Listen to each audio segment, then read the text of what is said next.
Orpheus and Eurydice, a tragic love story from Greek mythology that has inspired many great artists in the centuries since. A story that speaks of the power of music to form unbreakable bonds, whilst also challenging notions of faith in the word of the gods. So, who were these star-crossed lovers, and how did it all go wrong for them? Let's find out together right now.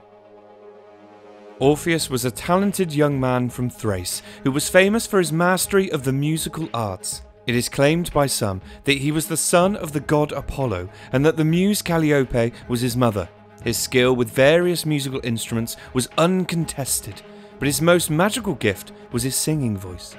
Such was its beauty that he was able to charm both mortal and god alike with his majestic performances. He was known also to have an adventurous spirit, taking part in many expeditions, accompanying even Jason and the Argonauts on their quest, where his musical gift and its soothing power played a pivotal role in their success.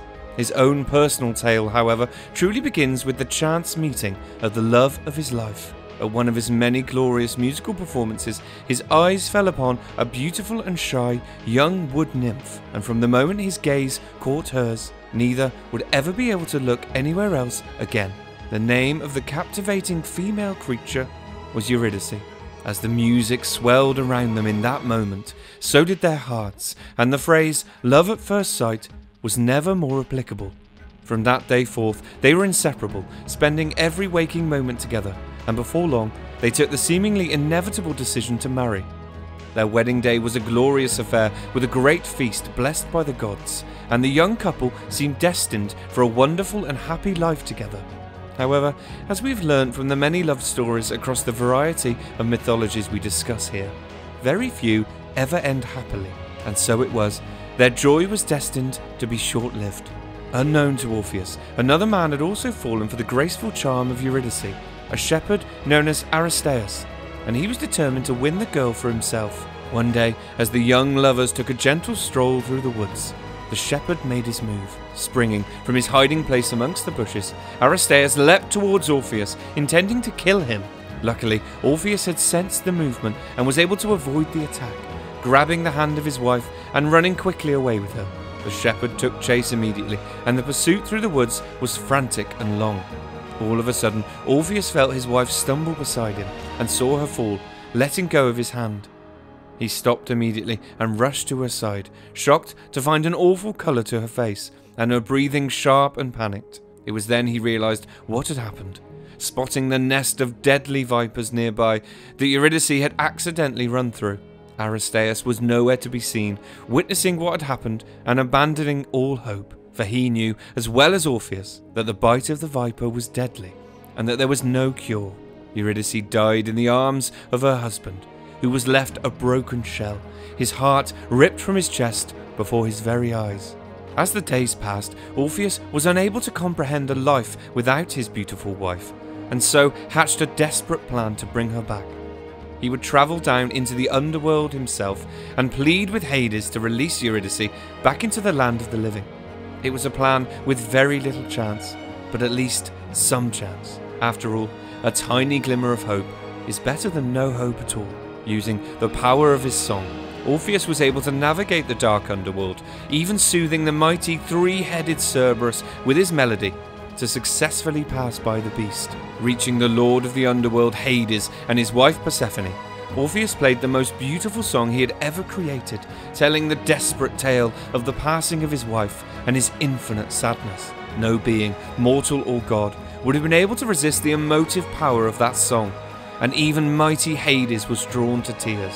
Hades made a promise to Orpheus that he would release Eurydice from his realm and that she would follow him back out to the world of the living.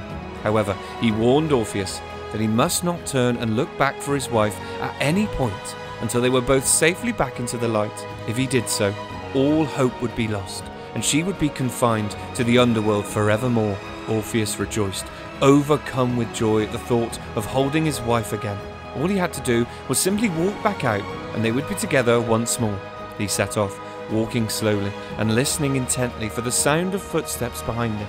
He made his way through the dark caverns until he was almost at the exit, where he suddenly realised he was no longer able to hear any footsteps. anxiety surging throughout his veins, and fearing that he was being tricked by the gods for their own amusement.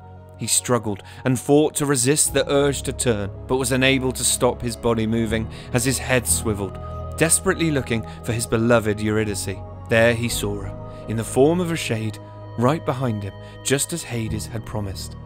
But the deal had been broken, and he collapsed to his knees as the shade of his wife disappeared before his eyes, slipping back into the depth of the underworld, his final chance lost. Unable to return to the underworld again, Orpheus was forced to live on alone, consumed each day by the knowledge that his lack of faith had cost him the chance of saving his wife. Several versions of the myth exist to describe the death of Orpheus.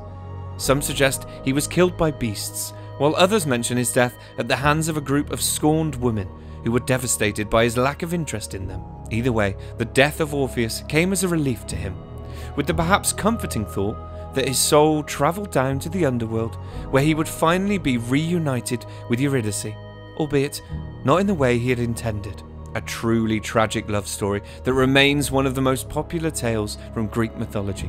It is a story that has inspired a host of creative art projects across the years, including music, literature, paintings, films, and even video games. You could consider the moral of the story to be a lesson of faith and trust in both the gods and in love itself, or perhaps instead a message of logic over emotion.